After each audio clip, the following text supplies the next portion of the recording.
Hey there, everyone. Welcome back to the show. It's Wednesday, and y'all know we're going to be diving into the addiction.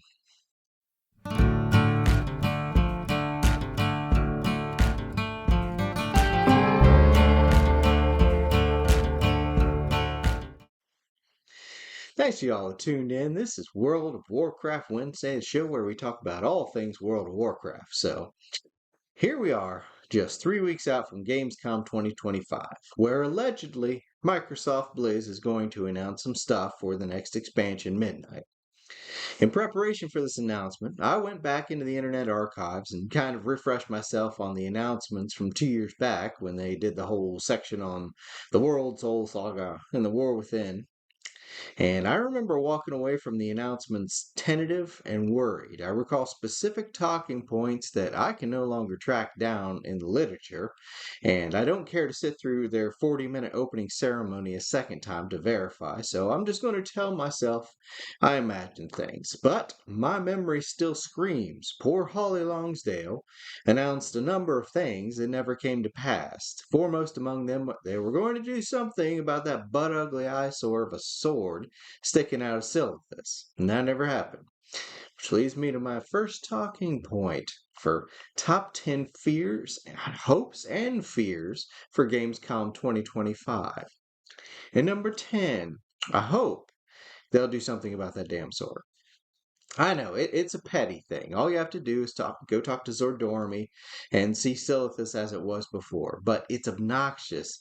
You have to have this gigantic thing sticking out of the planet and just kind of don't care.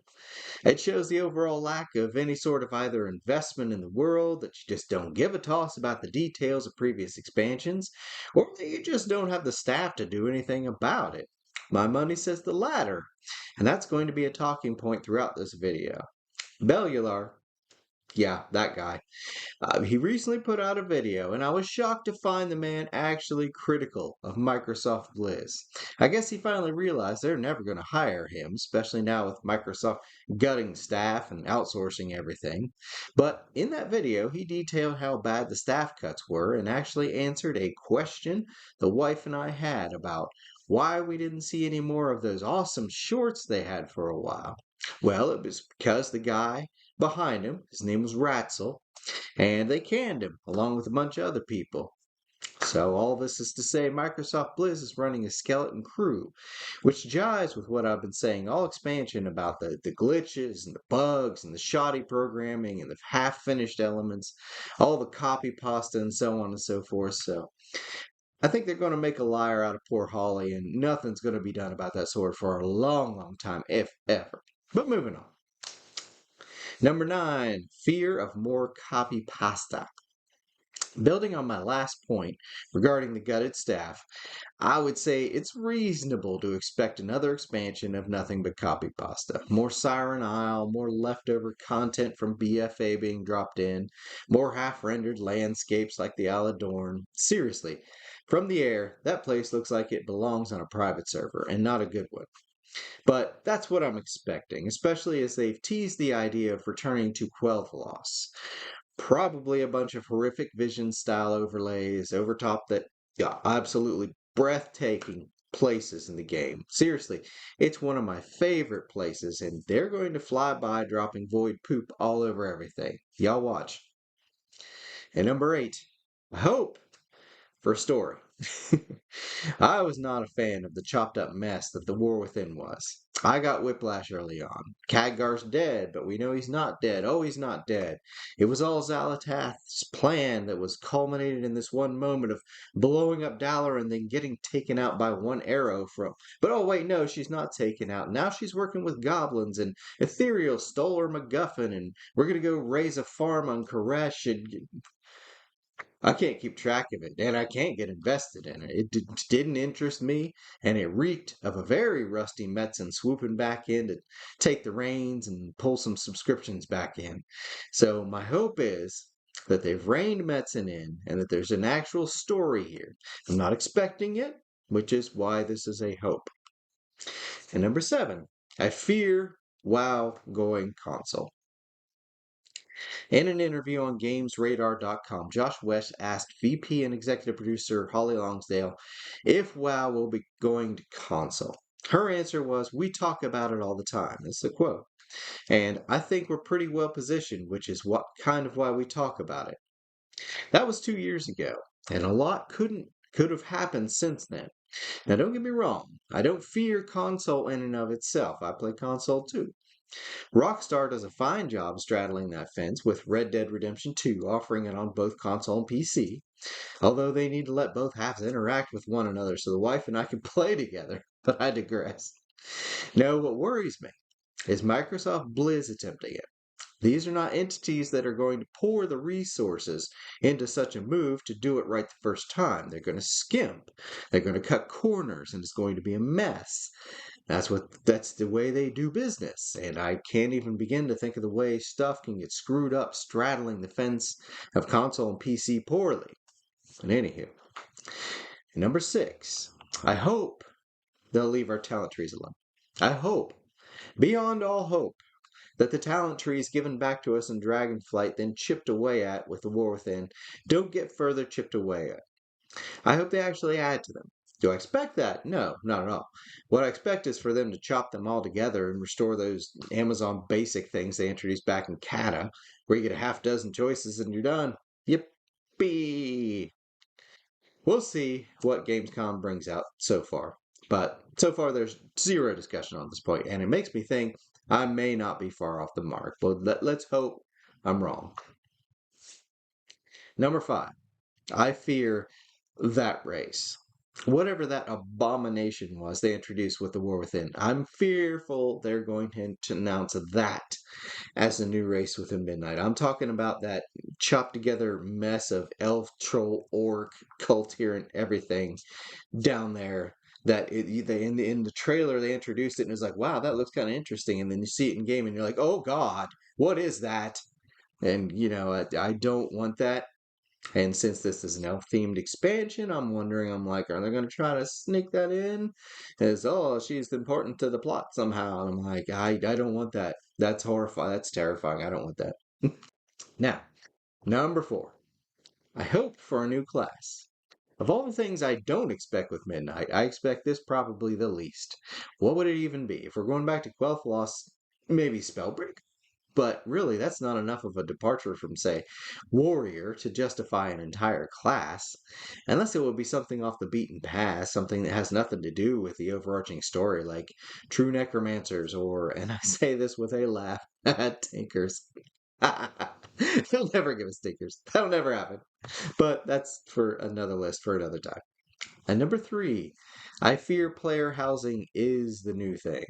They really push Dells with the War Within and they're really pushing player housing for Midnight. But Delves became largely irrelevant with their arbitrary level 11 cap very early in the seasons. Delves were represented as evergreen and a new thing for people to do that didn't require a group and would give you the best gear in the game. And well, that was sort of true, again, honoring the letter and not the spirit. I would be surprised if Delves make it to Midnight, but they might.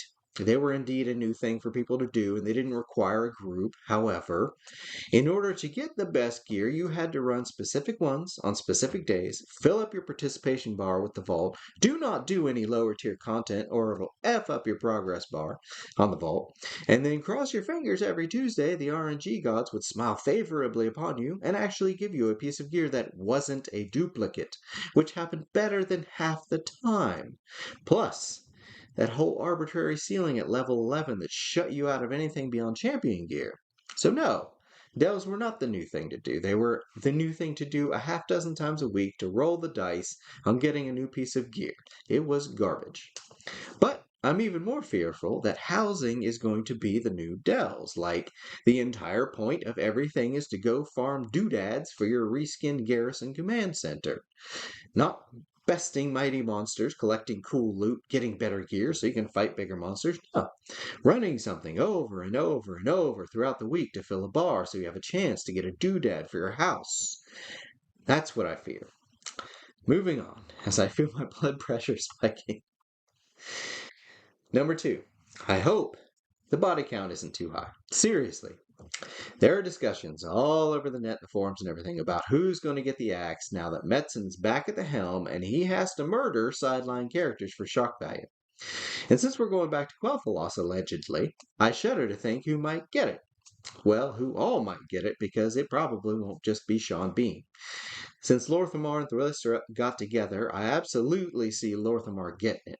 Can't have a decent couple in the World of Warcraft. That is not allowed. It took us 20 years just to see Tyrande and Malfurion lock lips. And that was under a completely different team. What does Metzen and his crew have against healthy relationships? That's a bit of a rabbit hole, so I'll leave that for another video, but it's my hope the body count won't be too high. We'll see. And here we are, number 1, my fear for Gamescom 2025. If this is it, please let me know. Just like Huey Lewis in the News sang to us back in one of the best years ever, 1983, if this is it, please let me know. Now, the Blues people have said the World Soul Saga isn't the end of WoW, that they have other things planned. But that's a slippery answer coming from people that skirt the edge of what's promised and what's delivered. Just look at Delves. So no, I don't expect the World Soul Saga to be the end of WoW, and I don't expect Gamescom to reveal that. What I fear is that Microsoft, a company known for letting properties wither on the vine, is going to do just that with this game I've stuck with for over 20 years now. If that's coming after this saga, if that is it, if it's just going to be reskin leftovers and half-rendered assets, just let me know, man. And that's my principal fear, is that Gamescom is going to announce something, they'll deliver on the letter of what was promised and not the spirit, and then the game drops off a cliff after the last Titan. Not canceled, not shut down, just gutted to the point that anything done with it is so minimal and disappointing, you get better content from private servers. That Dragonflight and Vanilla and TBC and all those iterations are long gone, never to return. And if that's the case, just let me know. But then you jeopardize my sub, and we can't have that. So there you have it, folks. My top 10 hopes and fears. I mean, technically, 5 hopes and 5 fears, but 10 smushed together sounded better, and I just took a page from Bliss's book. But I desperately needed to get that all off my chest, as I'm literally biting my nails at what's to come at Gamescom, and we'll just have to wait and see. Regardless, I hope you found my ranting, meandering entertaining, if nothing else. We'll be back in a week for more WoW discussion, hopefully on a bit of an upbeat tone next time, or at least that's what I'm endeavoring to do. That's what I'm planning on. But you all get out there today, play some fun video games, maybe pop in a good movie or a cartoon, grab a comic book, roll some dice, have a great time, make some memories, drink a little water, and as always, have a good one.